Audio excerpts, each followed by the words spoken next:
ঢাকা বিশ্ববিদ্যালয়ের শিক্ষার্থীরা যদি সন্ত্রাসীদের বিরুদ্ধে একটা হুঙ্কার দেয় তারা ক্যাম্পাস ছেড়ে পালাবে।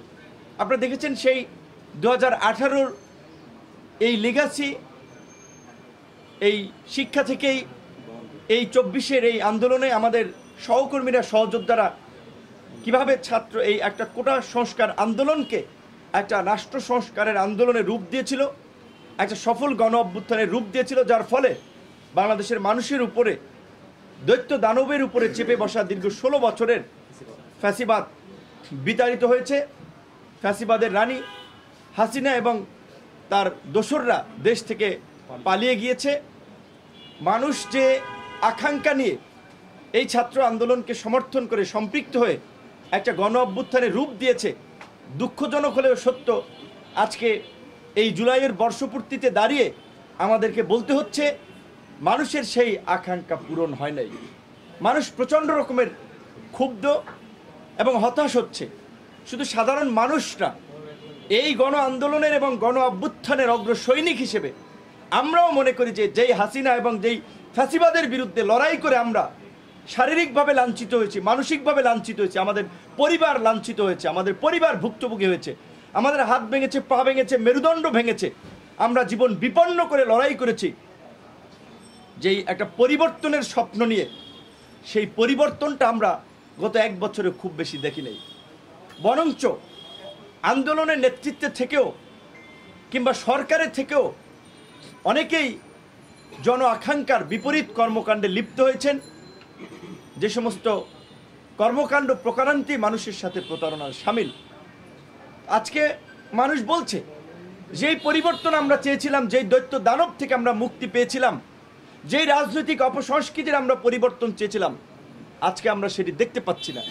সেই পুরানো পেশিশক্তি, আধিপত্য বিস্তার, দলবাজি, দখলবাজি রাজনীতি আজকে শুধুমাত্র রাজনৈতিকভাবে আধিপত্য বিস্তার, দখলবাজি নয়, বিভিন্ন সংগঠন, পেশাজীবী সংগঠন, শিক্ষক সংগঠন, প্রেস ক্লাব, বিভিন্ন সমিতি, সচিবালয় সব দখল হয়ে গেছে, হাত বদল হয়েছে, আর কোনো পরিবর্তন হয় নাই।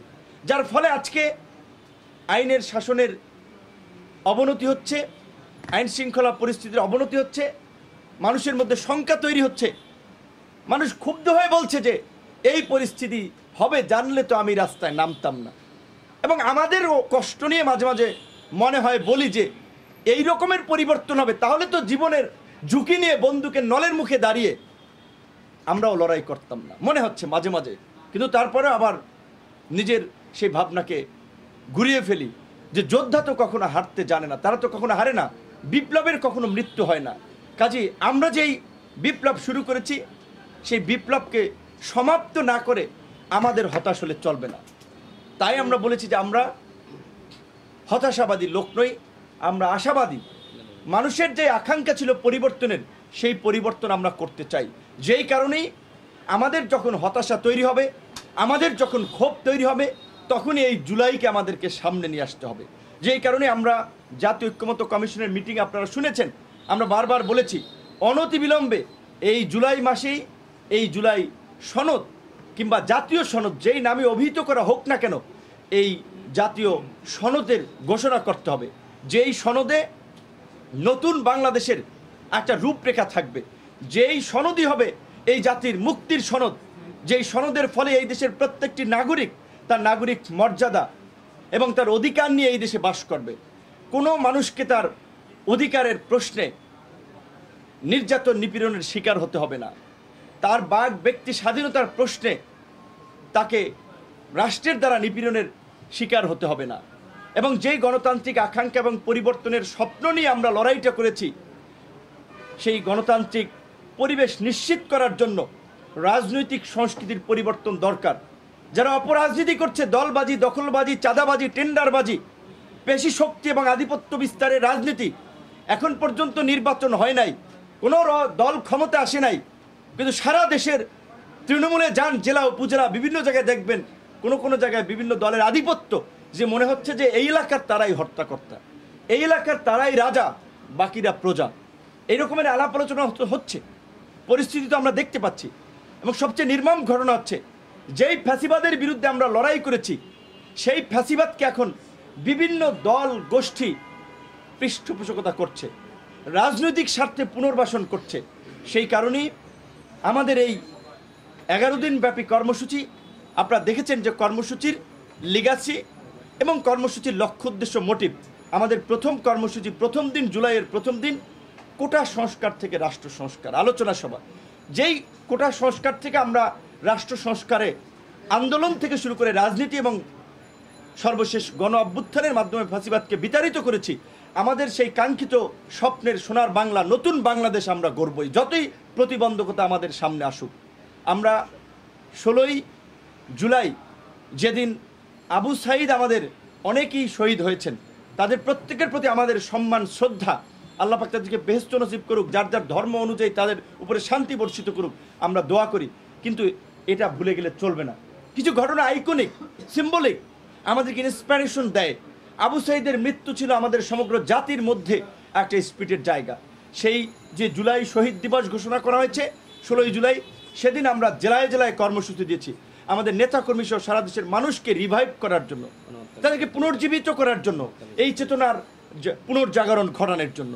আমরা 25শে জুলাই উপজেলা পর্যায়ে আমরা দোয়া এবং আলোচনা সভা কর্মসূচি দিয়েছি, যেন আমরা সর্বস্তরের মানুষের মাঝে এই জুলাইয়ের স্পিরিটকে, জুলাইয়ের আত্মত্যাগ এবং এই যে নিঃস্বার্থ মানুষ, যারা কোনো রাজনৈতিক দলের কর্মী ছিল না, যারা পথ শিশু ছিল, যারা গার্মেন্টস কর্মী ছিল, বাসের হেল্পার ছিল, যারা ফুটপাতের হকার ছিল, এই সমস্ত সাধারণ মানুষ যে জীবন দিয়েছে কাউকে এমপি বানানোর জন্য, নেতা বানানোর জন্য, এলাকায় কারো আধিপত্য বিস্তারের জন্য তারা জীবন দেন নাই, সেইটা আমরা মানুষকে স্মরণ করিয়ে দিতে চাই। এবং 1 আগস্ট যে আমরা জাতীয় ঐক্য এবং সংহতি সমাবেশের ডাক দিয়েছি, এই সমাবেশ হবে আমাদের আরেকটি অনুপ্রেরণার জায়গা। 52 ভাষা আন্দোলন থেকে শুরু করে মুক্তিযুদ্ধ, 90-এর স্বৈরাচার বিরোধী আন্দোলন সবসময় আমাদেরকে অনুপ্রেরণা দিয়েছে। এই গণ অভ্যুত্থানেও সেই ঐতিহাসিক শহীদ মিনারে, যেখানে বিভিন্ন রাজনৈতিক দল, মত পথের মানুষেরা থাকবে। এবং যেহেতু আমাদের আন্দোলনের ফলে একটা সরকার গঠিত হয়েছে, কেউ কেউ বলেছে 8ই আগস্ট এই সরকার গঠনের মধ্যে দিয়ে কার্যত আমাদের এই বিপ্লব বেহাত বিপ্লবে পরিণত হয়েছে। সেই বেহাত বিপ্লব নাকি কার্যকর বিপ্লব, আমরা সেটার একটা মূল্যায়ন সভা করতে চাই। তাই আমরা 8ই আগস্ট আমরা এই গণ অভ্যুত্থানের প্রত্যাশা এবং প্রাপ্তি নিয়ে আমরা একটা মূল্যায়ন সভা করব। আমরা মনে করি যে এই বিপ্লব বেহাত হওয়ার পথে থাকলেও আমরা বেহাত হতে দেব না। সরকার ভুল পথে থাকলেও তাকে আমরা টেনে সঠিক পথে রাখবো। সরকারকে জন আকাঙ্ক্ষাকে প্রাধান্য দিয়েই এই জুলাইয়ের আকাঙ্ক্ষা বাস্তবায়ন করতে হবে, রাষ্ট্র সংস্কার করতে হবে। এবং যেই গণতন্ত্রের জন্য, ভোটের জন্য আমরা লড়াই সংগ্রাম করেছি, রাষ্ট্র সংস্কার, একটা নির্বাচনের জন্য নিরপেক্ষ পরিবেশ, লেভেল প্লেইং ফিল্ড, সহিষ্ণু রাজনীতির পরিবেশ তৈরি করেই তাদেরকে একটা নির্বাচনের দিকে যেতে হবে, যেন মানুষ নির্বিঘ্নে ভোট দিয়ে তাদের পছন্দের জনপ্রতিনিধি বাছাই করতে পারে। একই সাথে সরকারকে আমরা আজকের এই দিনেও আমরা স্মরণ করিয়ে দিতে চাই, মনে করিয়ে দিতে চাই, 1টি বছর হতে চলছে সরকারের উন্নয়নের কেন্দ্রবিন্দু, সরকারের শাসন ব্যবস্থারকে সুশাসন নিশ্চিত করার জন্য যেই প্রতিষ্ঠানটি সবচেয়ে বেশি ভূমিকা পালন করে সেটি হচ্ছে আমাদের স্থানীয় সরকার।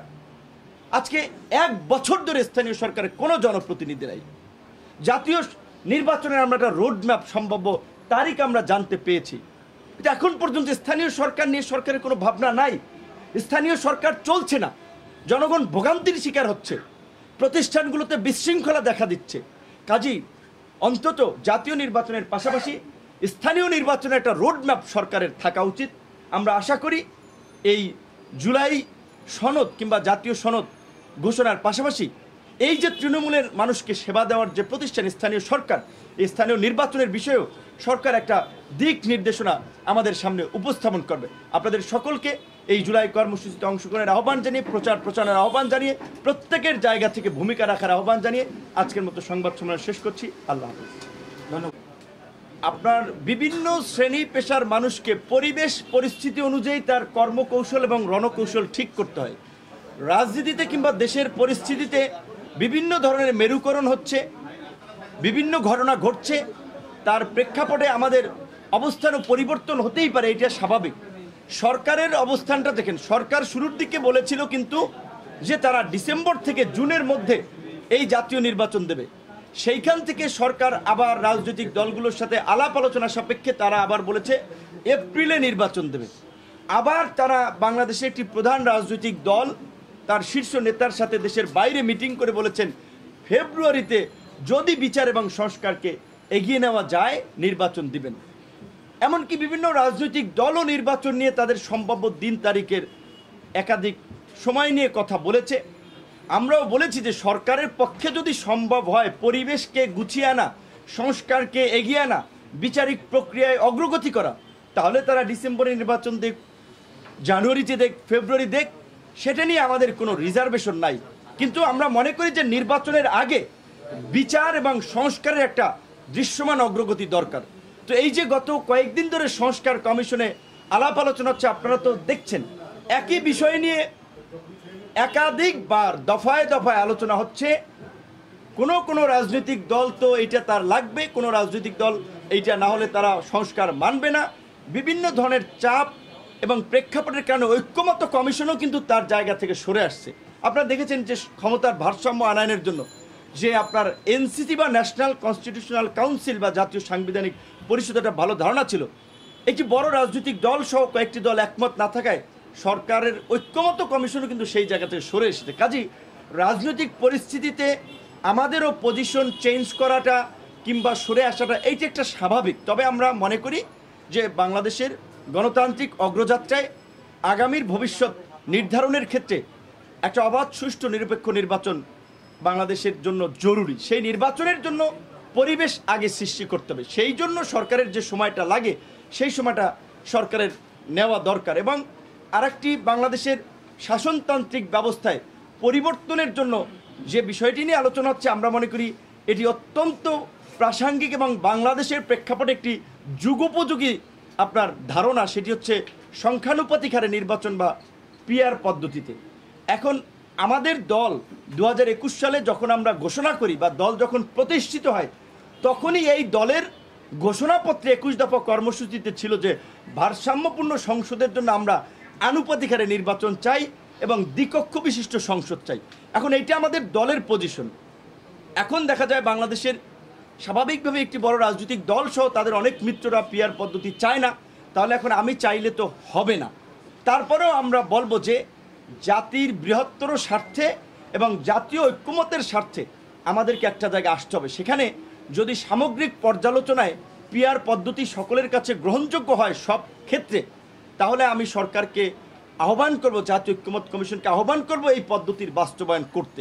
আর যদি পুরো প্রক্রিয়ায় সংখ্যানুপাতিক নির্বাচন কিংবা পিআর পদ্ধতির প্রয়োগ সম্ভব না হলেও যেই আলোচনাটি হচ্ছে, অন্তত একটা জায়গা আমাদেরকে যেতে হবে। সেটি হচ্ছে যে অনেক দল বলছে যে সংসদ, দ্বিকক্ষ বিশিষ্ট সংসদের অন্তত উচ্চকক্ষে পিআর।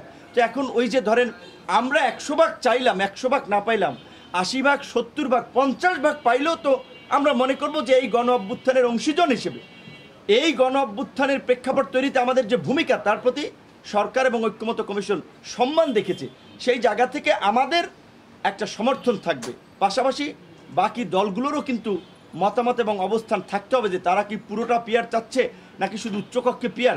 সেইটা আসলে রাজনৈতিক ঐক্যমতের ভিত্তিতেই ফাইনালি সিদ্ধান্তটা নিতে হবে। তবে ওই যে বাংলাদেশে যে আধিপত্য বিস্তার, দখলবাজি, চাঁদাবাজি, পেশি শক্তির যে রাজনীতি, এলাকা নিয়ন্ত্রণের যে রাজনীতি, পিআর পদ্ধতিতে নির্বাচন হলে এই অপরাজনীতি অটোমেটিক্যালি মুছে যাবে, এই অপরাজনীতির কবর রচিত হবে। সেই ক্ষেত্রে তো অনেকে চাবে না। পিআর পদ্ধতিতে যদি নির্বাচন হয় আধিপত্য বিস্তার থাকবে না। এই যে দীর্ঘদিন ধরে আমাদের সুশীল সমাজ স্থানীয় সরকারকে আপনার ক্ষমতায়ন করার জন্য আপনার উন্নয়ন কর্মকাণ্ডে এমপিদের যুক্ত না হওয়ার জন্য যে কথাগুলো বলছে, পিআর পদ্ধতিতে হলে উপজেলার চেয়ারম্যান, ইউনিয়ন পরিষদের চেয়ারম্যান, তাদের ক্ষমতায়ন হবে, তারা উন্নয়ন কর্মকাণ্ডে ব্যস্ত থাকবে, এমপিরা আইন প্রণয়ন নিয়ে ব্যস্ত থাকবে। এমপিদের কাজ তো আসলে পাবলিক টয়লেট উদ্বোধন করা কিংবা 5 লাখ টাকার সড়ক উদ্বোধন করা না। এই ক্ষেত্রে স্থানীয় সরকার শক্তিশালী হবে। পিআর পদ্ধতিতে নির্বাচনের আমাদের যে কেন্দ্র দখল, সিল মেরে একজনে কেন্দ্র দখল করে জিততে চাওয়ার প্রবণতা, এইটা থাকবে না। হানাহানি, মারামারি রাজনীতি থাকবে না। তারপর নির্বাচনে যে কালো টাকার প্রভাব, ভোট কেনা, কে এমপি হবে এটা তো কেউ জানবে না, কাজে এই কালো টাকার প্রভাব থাকবে না।